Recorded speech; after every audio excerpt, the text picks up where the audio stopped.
So how hysterical do some of you find it that I'm talking about silence?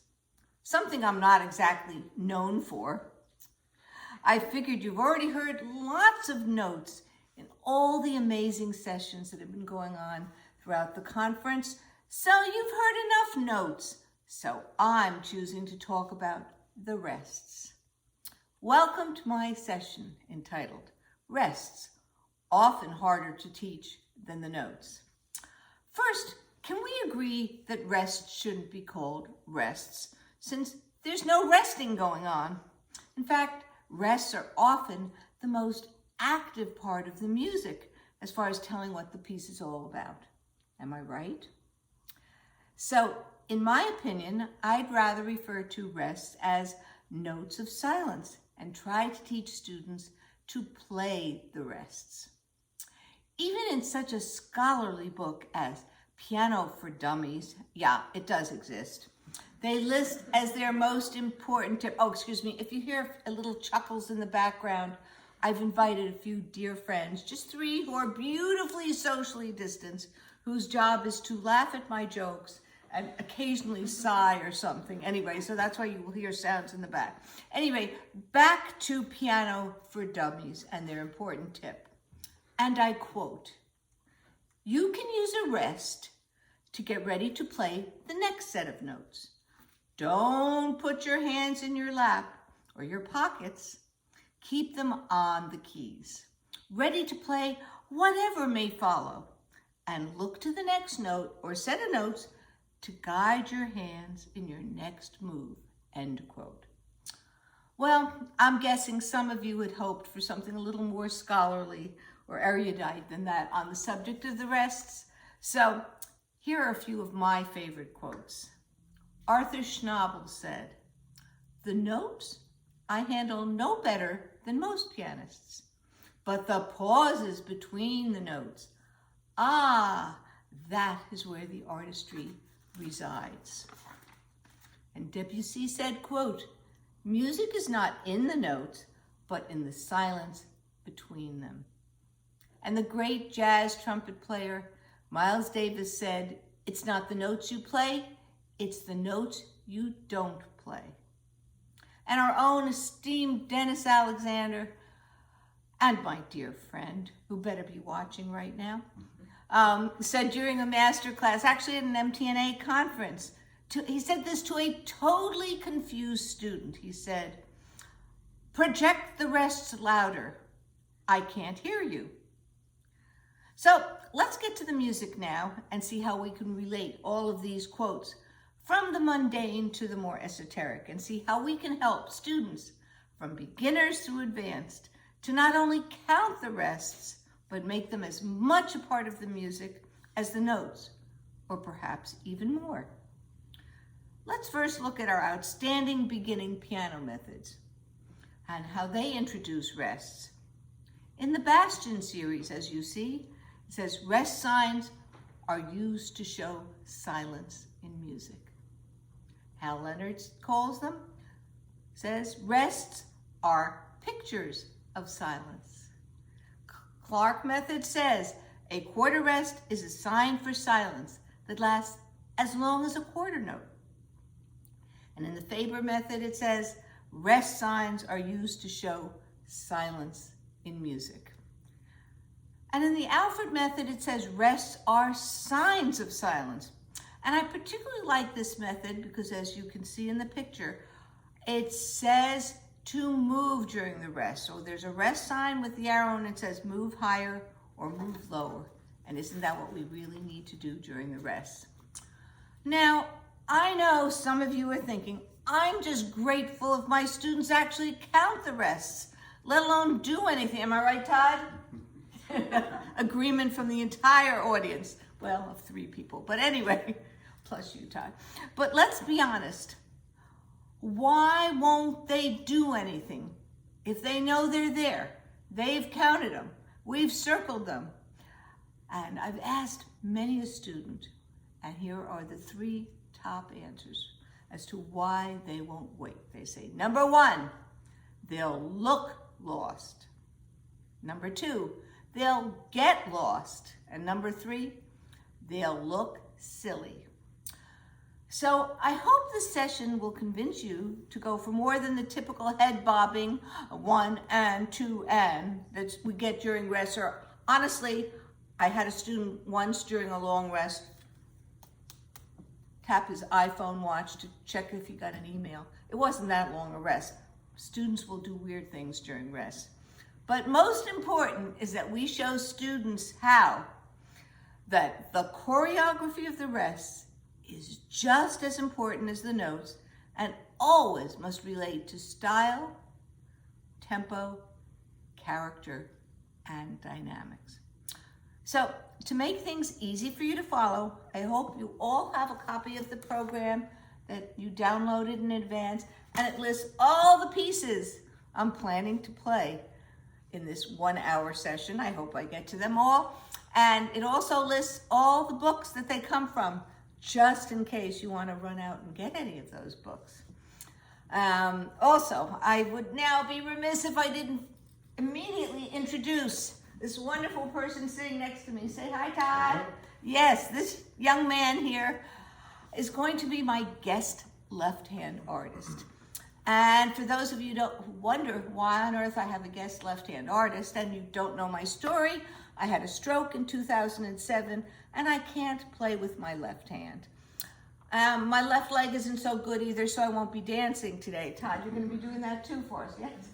Anyway, so now you're so anyway, I'm thrilled because I believe this is about the 35th time Todd has been my guest left-hand artist, but it is his first time being the left-hand artist for a national conference. I know I'm hearing big applause from the audience out there whenever you may be watching this.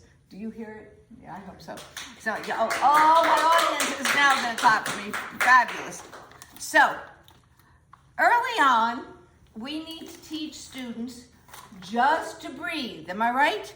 And thank God Dennis Alexander has some wonderful pieces, and this is one of them, where he has rests in both hands, and they have to lift and breathe together, and that just makes it so easy to teach how to do the rest.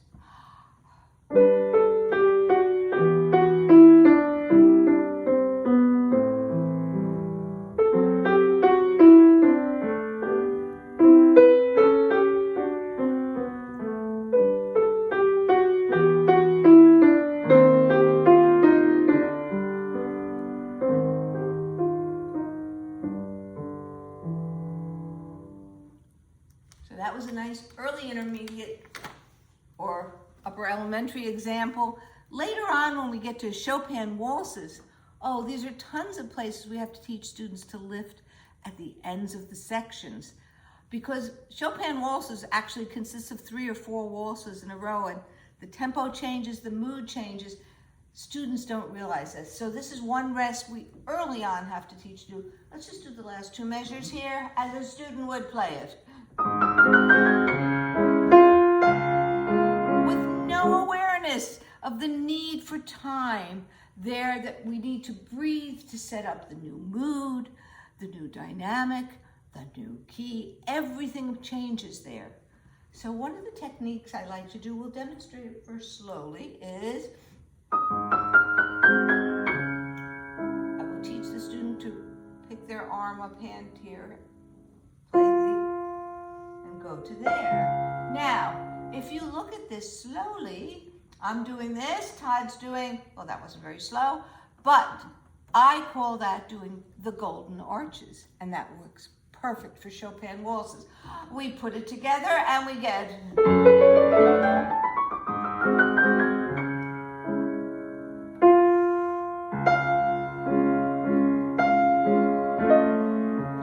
Try it. Students love that one. Okay, and it has a name to it. Now, sometimes rests are just there for humor. And in this example by Dennis again, called A Bit Bewildered, I think it's a perfect example of the humor of rests, but students miss it completely because they're so worried to get to the next note. Todd, could you just demonstrate the typical student? student playing this with me. Oh, he even got there early. That's the whole point. They're so worried to get down to there. So, and that rest we need, let's play it once correctly here.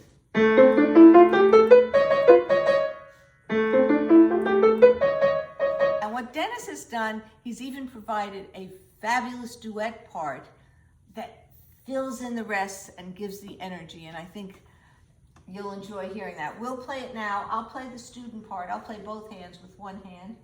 That sounds funny, but I will play both hands and he will play the duet part.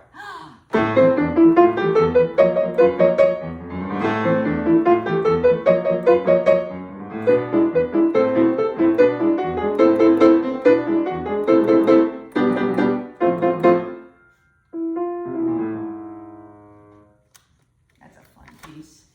Now, then sometimes composers will just throw in rests in weird places, totally change the tempo, throw in a fermata, everything, and there's all this silence, and students have no idea what to do.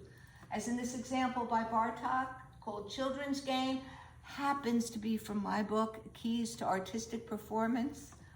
Very well done. Bigger gestures. You practice that, yes.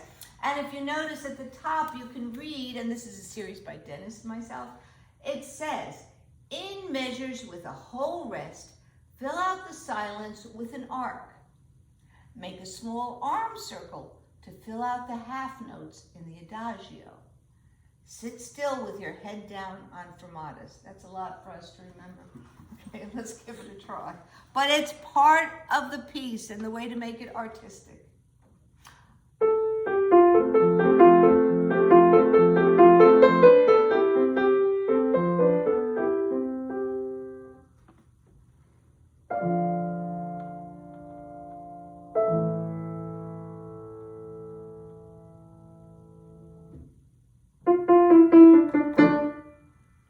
And many years later, when our students reach Beethoven sonatas, there's a whole lot of ways that Beethoven uses rests. And you'll see the drama. We'll be playing several of these. I think this one will be most familiar for you and often missed rests by students.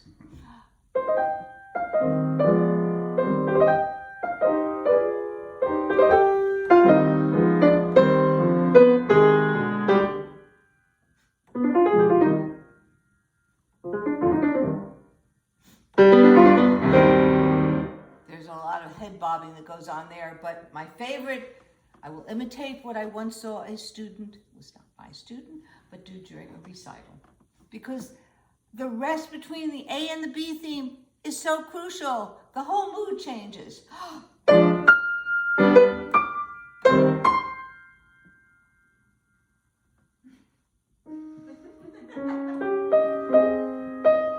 Fortunately, I don't have to do that. My hair doesn't move with all the hairspray.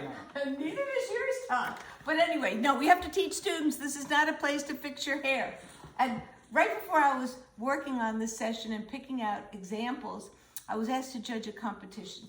And it was a wonderful local competition. And a student was playing, and he started so well.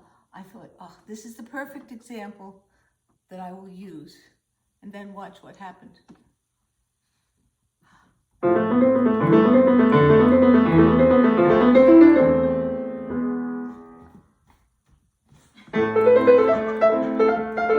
Yeah, the student thought that was a good time to do a little cheering going on there.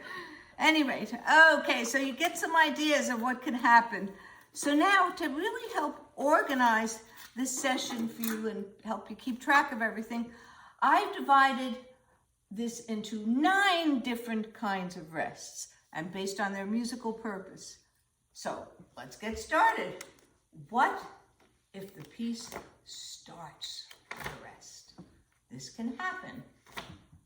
And it can be done well or not so well. I think this first example, let's do not so well. Why is my right hand sitting here? It does no good, and then I even came in too early.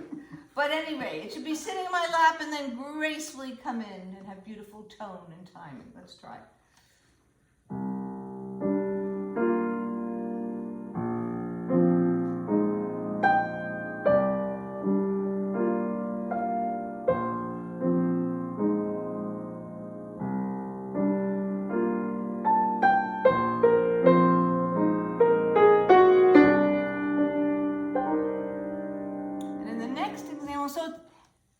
think you could see the tone and timing, but in the next one, it's a totally different tone and timing, but I don't think anybody would ever want to start with both hands on the piano. Just demonstrate that once. What's the problem?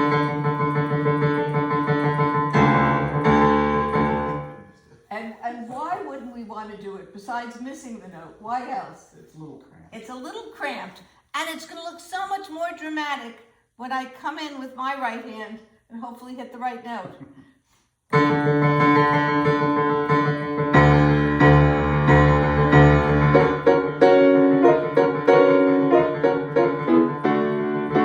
So don't always put two hands on the piano. Sometimes the right hand starts, and now Todd will have to wait to come in with the left hand, and he will demonstrate beautiful tone and timing.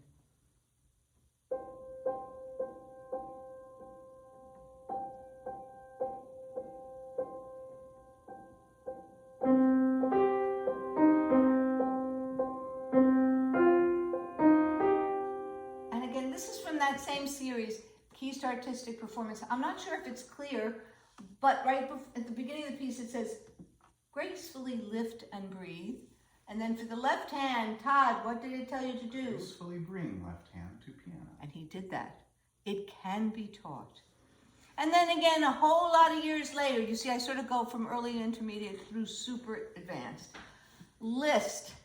There is no reason on earth to start this Hungarian Rhapsody with two hands on the piano.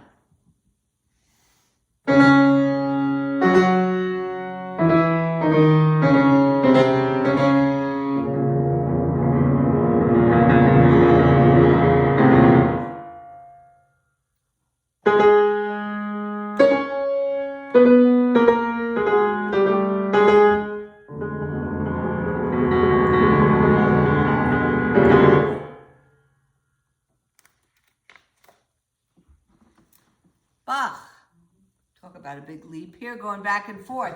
Bach often starts with a rest on the first beat. And we have to feel that before we start, but it's hard.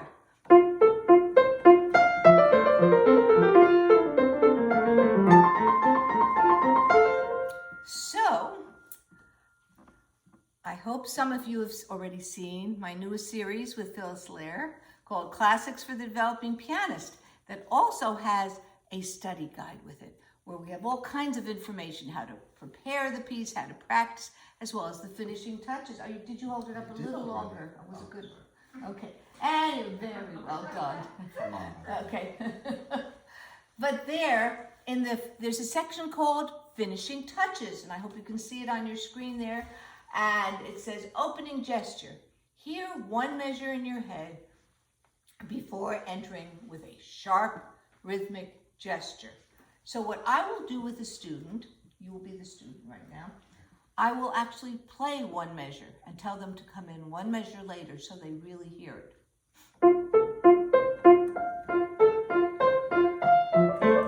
Fine. And then I have them practice that because I don't go home with them. They have to imagine hearing it in their head.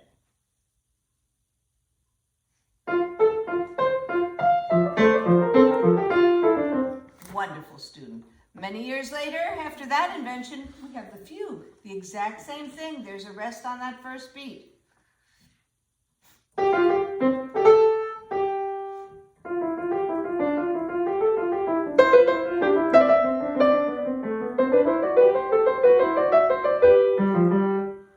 Okay.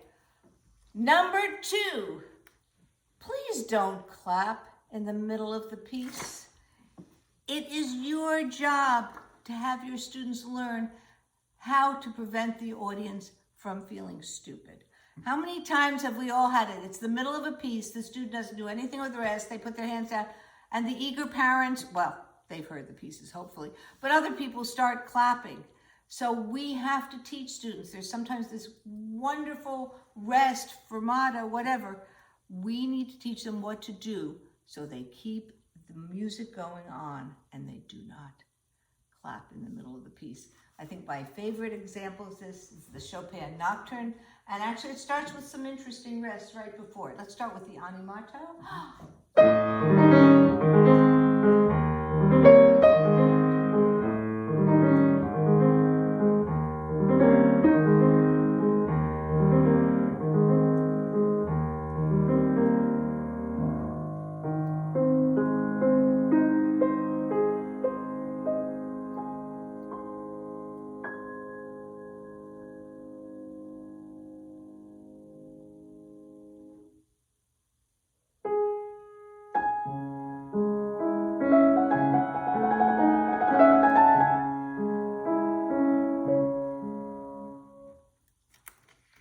Another favorite example of mine is one that, and it often happens in pieces by Prokofiev. Why? He's got this energetic, rhythmic, percussive A theme, and then suddenly he goes to this lyrical B theme. We need the time and the gesture to not rush into it. Let's just do right before the B theme here.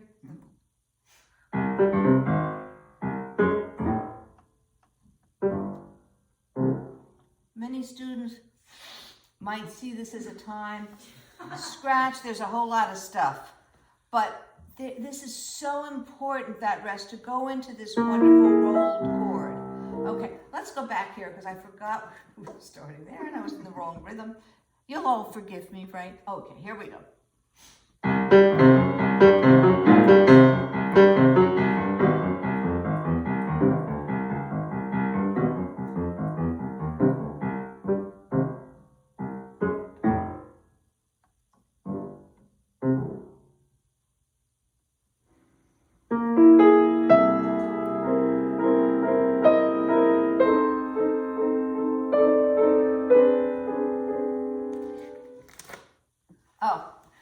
This next, sometimes I just get excited when I see the next example.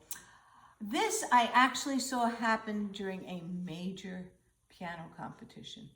Wonderful pianist, was wonderful up till this point, playing the Chopin Fourth Ballade. As he approached the coda, this is what we saw.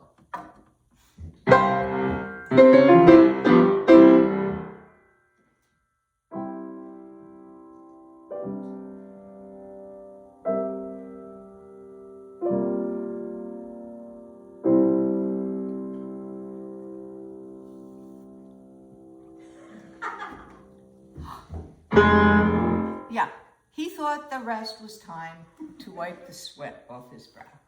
Okay, number 3. Make us wait for the ah moment and other rests that create magical moments. This first one is called Valsette by Sibelius, and it's from another series by Dennis and myself called Keys to Stylistic Mastery that has wonderful pieces by Dennis, but also in all 5 style periods, as well as we tried to include pieces that you didn't know. And I have not seen this Sibelius Valsette in many books, so I hope you enjoy it and you get to learn some new ones. I hope nobody minds my fashionable scarf is coming off because it's just too hot in here. Sorry, but it did look fabulous, right? Anyway, all right, I tried.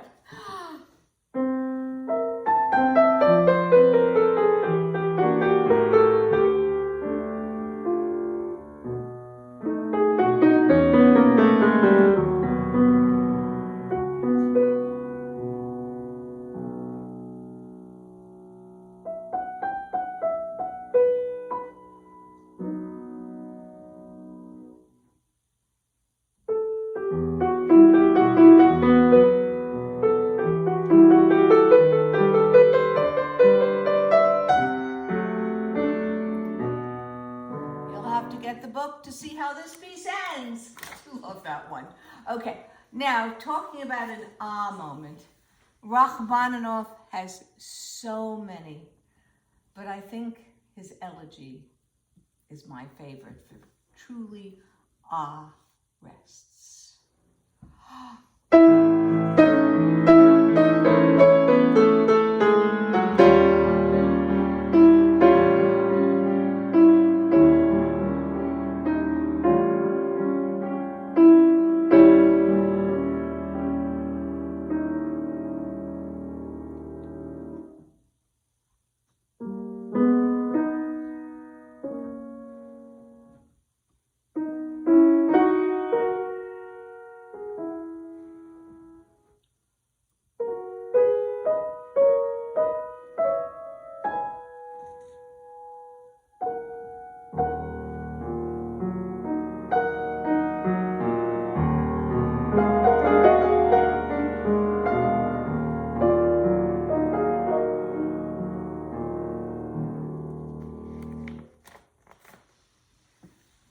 Another great composer who creates wonderful ah moments during rest, Liszt in his Ballet d'Obermann. Now, This is not a piece people teach often, I must admit. In my over 50 years of teaching, I've only taught it 3 times. But at any rate, you can see this tape is not edited. It has all the mistakes in it. 3 times, but there's a wonderful long rest. And if you see it in the music, it has rest, fermata, and he also indicates lunga pausa.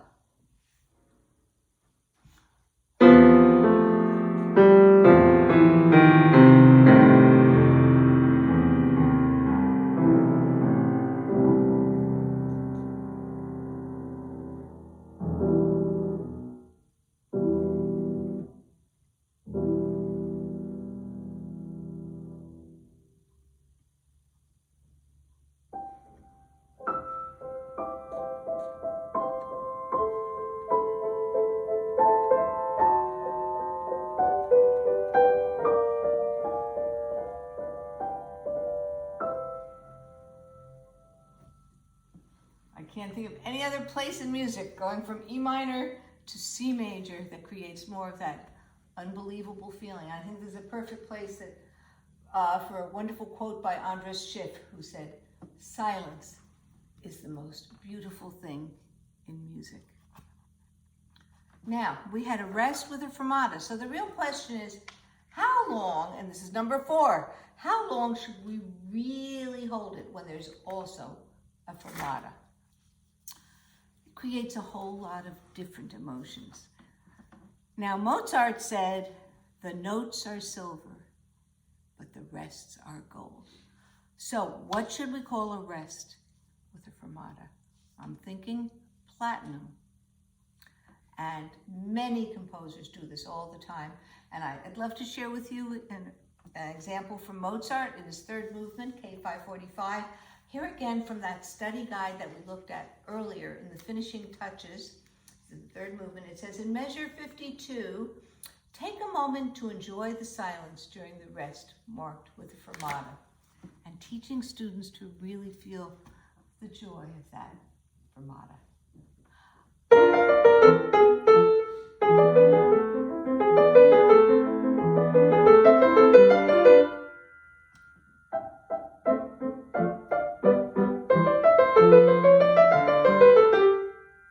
That is part of the finishing touch of polishing the piece.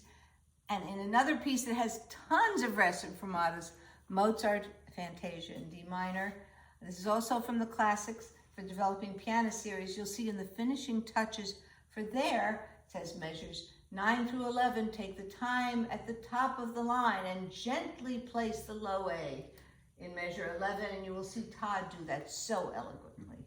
And then later on it says, keep the hands over the keys in the rests. And you'll see, it says it all about sustaining the mood, and then where it changes to a cheerful mood, a lot happens during those rests with the fermatas. Okay.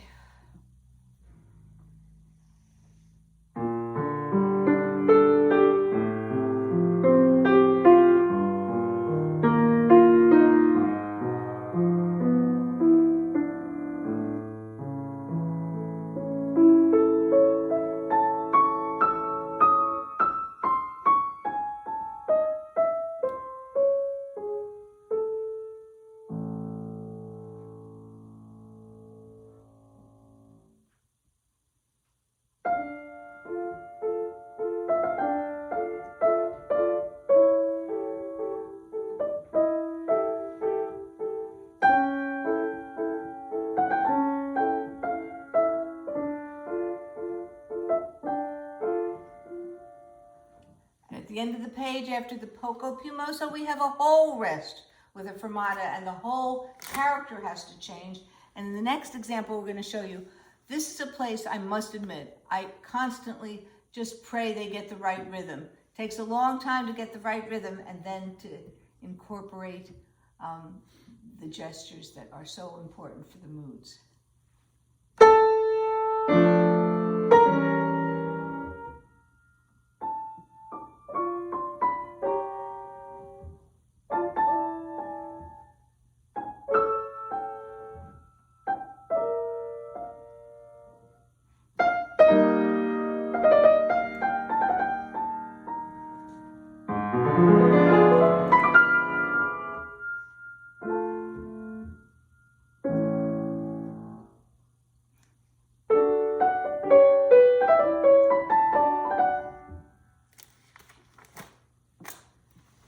Let's get back to Beethoven, who does so much, not only with the fermatas, but with the key changes.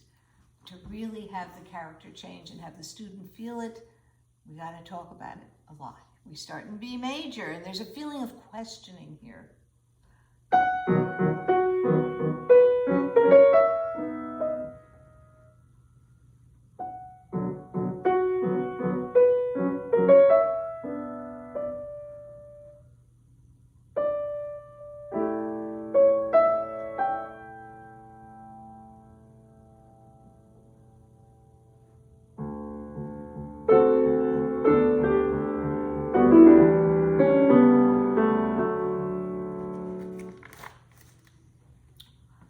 Getting back to Liszt.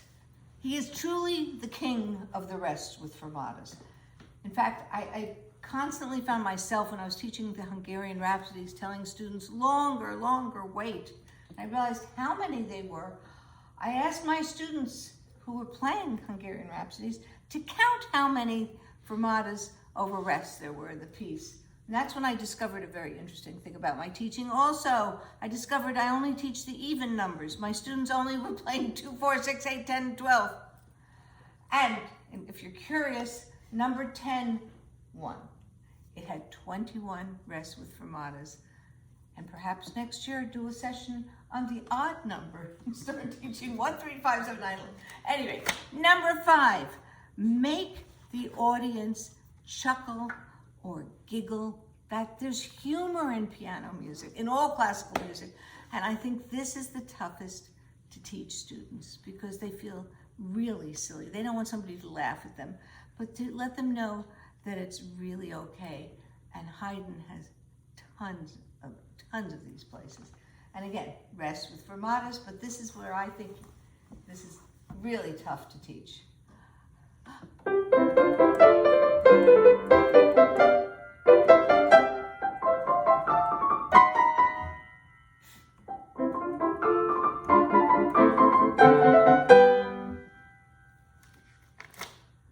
Another Haydn example, and I almost call this the ha-ha sonata sometimes, because you hear a whole lot of chuckling going on. But getting students to count this, again, a problem.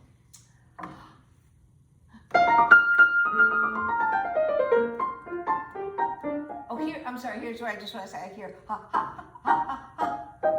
That's kind of funny. And then the rest coming up. Let's do it again, sorry. Oh, I start.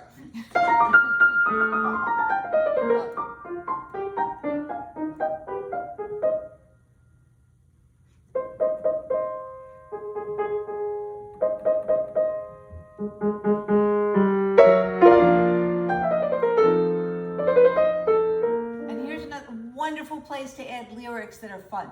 Who's at the door? It's only me. Please go away. Leave me alone. Or just getting the student into the humor. It's even funnier when they make up the words there.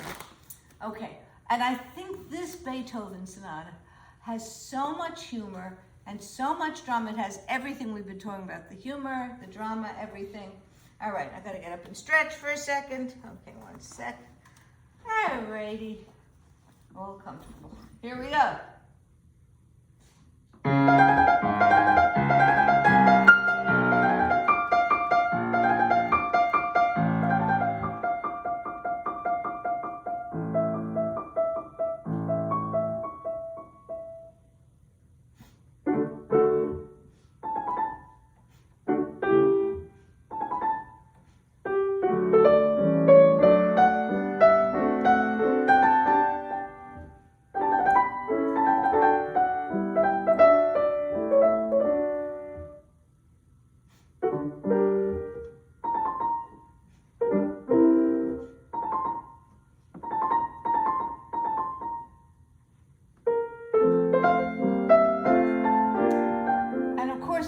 Wonderful key changes that is also part of the humor in addition to the rest. And what's so funny, in my audience are 3 fabulous pianists and teachers, and they were all breathing during the rest. I just found that amusing. I heard them. They couldn't help themselves. Thank you, audience. All right, now, Golliwogg's Cakewalk. I would list this among some of the most forgotten rests in music, even in the opening line. End of the first line. You see there's a full measure rest. Nobody wants to wait for it. So again, going back to the study guide for our classics book, as I said, we had preliminary activities, how to begin the piece, practice, and polish. Well, you'll see on the next slide where it says under preliminary activities, in addition to circling the clef changes, key changes, it says to avoid the most common counting problems, write in the counting, 1 and 2 and, in measures 5, 41 to 46, blah, blah, blah, etc. There are about 10 different places. So we have to tell students to do this, and then in the next page where we'll play here, I know what I do wrong. I do this. And 2 and 1. And 2 and 1. I constantly count out loud for them for fear they should forget to do it. And then I'm absolutely shocked when I ask them to play it without me counting. They don't get it. You've got to get them to count. So I try and tell myself to just not do that all the time. And then again, with the study guide here, you'll see at the end for the finishing touches, it says for these measures, for measures 5, 42, 44, blah, blah, blah, freeze your hands over the keys. So this is what we need to do. Can we do that there again? Ready? I'm sorry. 1.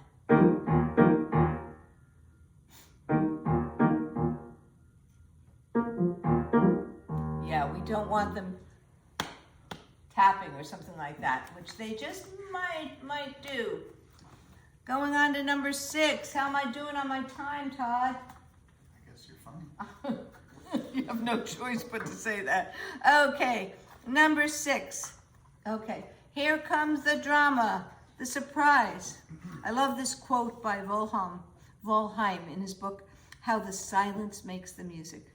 Quote, what Beethoven introduced most forcefully into Western music was the explosive silence.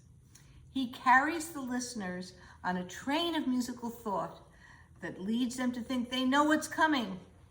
And then he pulls the rug out from underneath.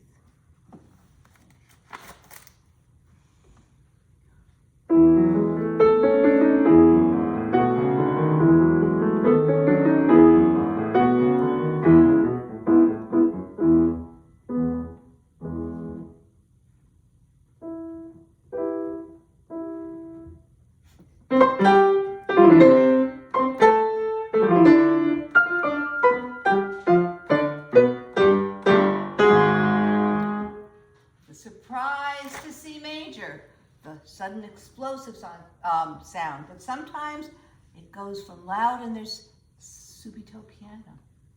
Oh, and this section also has a wonderful example of what he does with humor, again with the harmonies.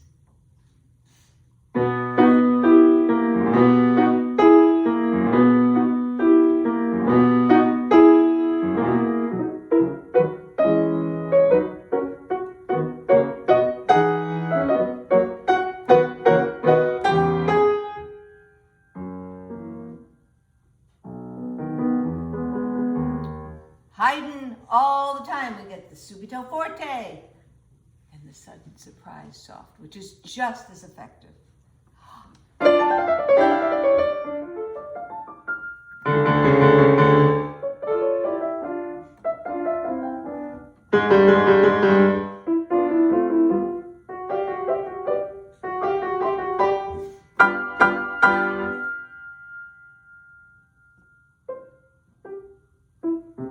And here again is a wonderful place to have students make up words and help them do it. It could be, that's the end, or I am great, whatever it is. And then suddenly to think, oh, you're not, or actually my favorite words for there is, I'm so cute. Oh, you're not. I wasn't expecting an answer. Anyway, let them make up the words. And I cannot believe I've gone this long and have not played a single example of Chopin. I guess he doesn't have as many. Or I forgot about it. That'll be another session. Anyway, in this example, it's so powerful what he does with the rest and the subito piano.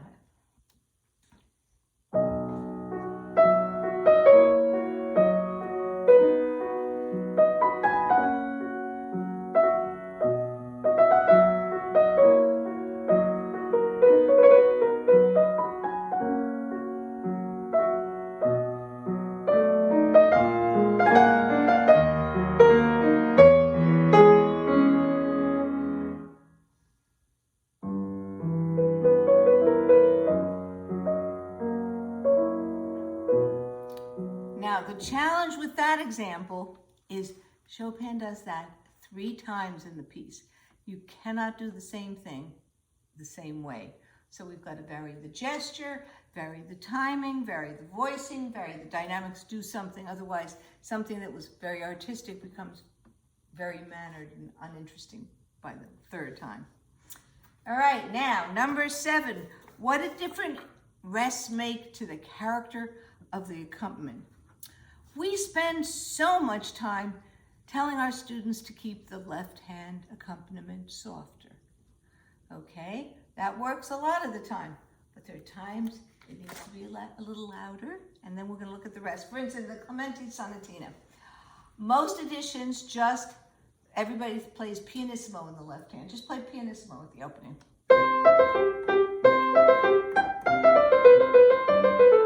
Okay, in classics for the developing pianist, we have mezzo piano, and I think it sounds more like a timpani or a cello. It has more character.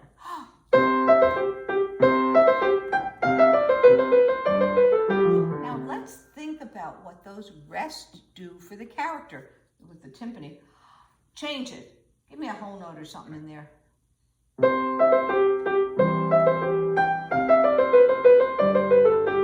Whole character changes. Next section, we've got some rest too.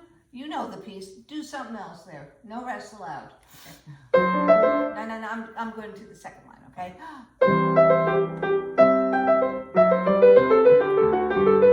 Now we have an Alberti for one measure. Then we have rests. Then we have another Alberti and rest. Todd, just keep that Alberti going. Now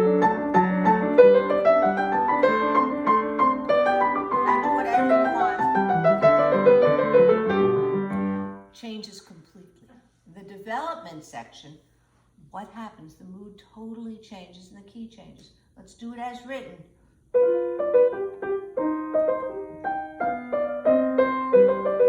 Everything is different when we have a whole note. Give me a rest or 2 in there.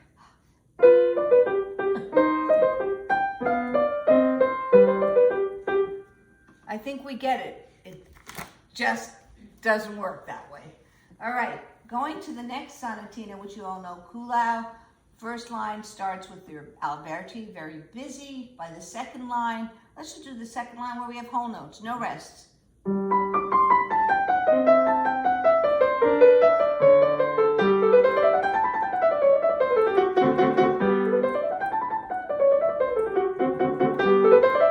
So what happened?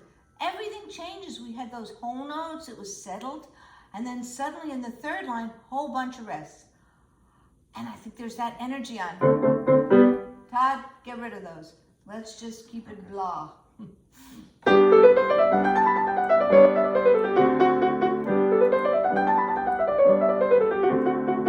watch what happens to the ending when there are no rests.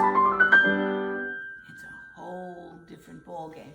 And sometimes what I do with students to get them to really feel the rest is I get rid of them. We do that, and they hear, oh, that's kind of boring without the rest. They'll appreciate them even more. Mozart does it all the time. Let's play a little of the next example. Now a busy left hand. Rest.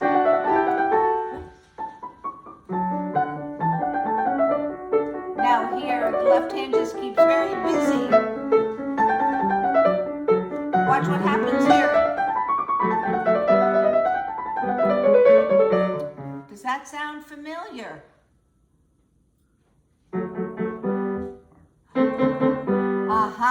Exactly what we heard in the last sonata, and the sonatina, and it just changes the whole thing.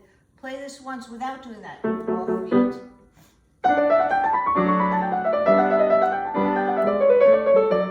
You get the idea. All right, and Beethoven in Opus 22, he takes a chordal, beautiful melody and just changes it with a little offbeat rest accompaniment, makes it a little jazzier.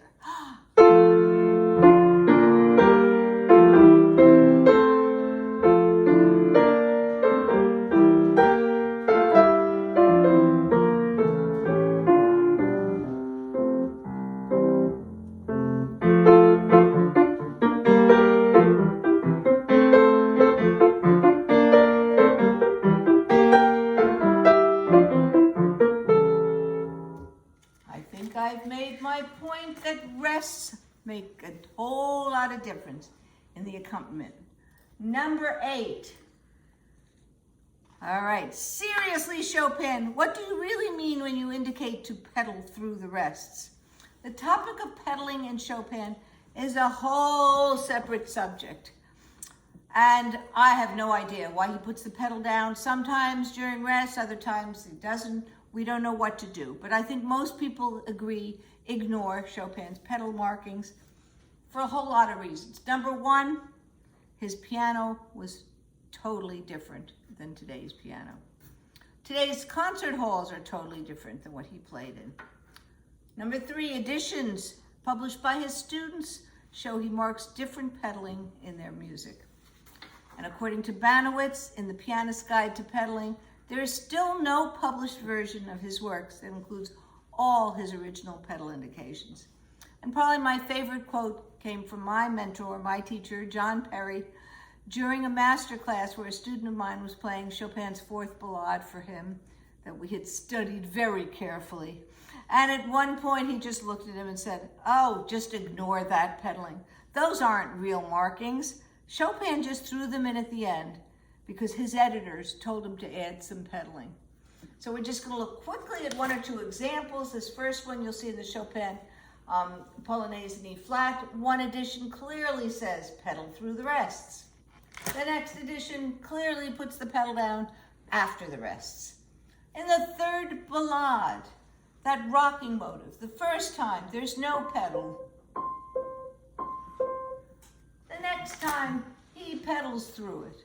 Another time he has a little bit of pedal in the beginning and then he goes off. So, like I said, this is a whole separate subject. But if you do enjoy the third ballade, I will be featuring that in my session at the National Conference in Keyboard Pedagogy this summer with my esteemed colleague and friend who's in the audience, Dr. Kyrie Koisheva. I don't even know if I say her name right, so I just call her Dr. Kyrie, and I apologize. Koisheva, wait a minute, whatever. Well, she'll be playing that. I'll be discussing it and many other things about Chopin. I have some more examples of how Beethoven in his 4th piano concerto, one time he says pedal the broken chords, another time don't. So anyway, that's a whole separate topic. So now let's get to number 9, because I think my timing is okay. And that's called It's All Over. Let the audience know it. Yes, pieces end with rests, and we must teach students what to do. But I think nobody could teach us better than good old Yuja Wang. We have that slide there? Yes. Okay, yes, that is Yuja. Yeah. The hair flies, the dress stays up, God bless her, and she can play in 8-inch heels. Anyway, yes, we are going to work on that ending. And I have a whole lot of pieces, but instead of doing that, I thought I'd show you some videos of my students playing, actually in a recital a year ago, how they ended some of their pieces, some of the rest in the middle of the piece. They're little clips and little excerpts that jumps around, but I thought that would give you an idea. But you know what? We've had enough classical music, so I thought maybe before we do those excerpts, what do you think, Todd? We've got time for Lizzie? Okay, so here's an example of how rests are used in beatboxing. Okay, I realize some of you don't know what that is. It's vocal percussion, and I have learned all about that because my 13-year-old granddaughter, Lizzie, is actually a professional beatboxer. And if you want to follow her on Instagram, it's Ultrasonic Beatboxer. And I asked her to put together just a short video that included a few rests so you could see how just stopping the vocal percussion made a difference.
asked me to demonstrate. A few years ago, some of you did see my attempts at learning how to beatbox in a session that I did for MTNA. Perhaps next time I'll try again. So we will go from beatboxing in the role of rest to watching a few of my students and just excerpts from recital. Again, nothing was edited except little clips were taken, so it jumps around. And these students range in age from about 7 to 16, I think.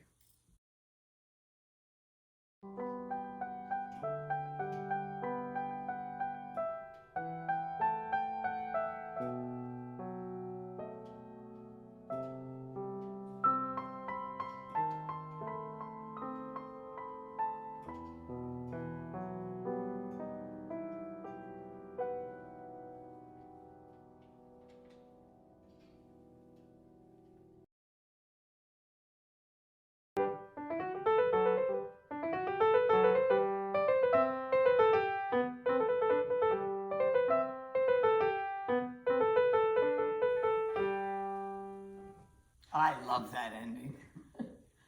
She showed her rest.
like to say thanks to my students and their parents who put it together. I love that last one with Alyssa, who you just always used to laugh when she got to the end. And for this particular recital, there was just this sense of joy of finishing the piece. So I'm hoping that these examples, you could see how I put this into my teaching. And I always have to laugh when people say to me, oh, your students just naturally know how to end their pieces and start their piece. Baloney! There's a whole lot of work that goes into teaching that. And I'm hoping that with the examples I've provided from all different levels, that maybe it's given you some ideas of what you could do differently, or add on to your repertoire of what you've already been doing, and I hope it reinforces that. And I actually, like I usually do, created an acronym for you to help you remember some of the things we talked about at this session today. And here's the acronym. R, remember to do a lot more than count during rest. You must convey the composer's musical intention. E, endings of pieces often have rest too, to make it clear for the audience to know where they're supposed to clap.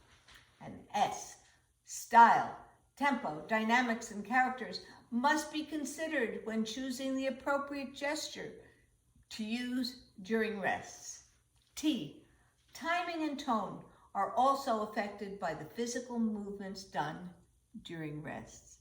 And the last S, surprise, humor, drama, and many other emotions are communicated during the silences that composers have indicated. And for those of you that like a copy of that acronym, email me.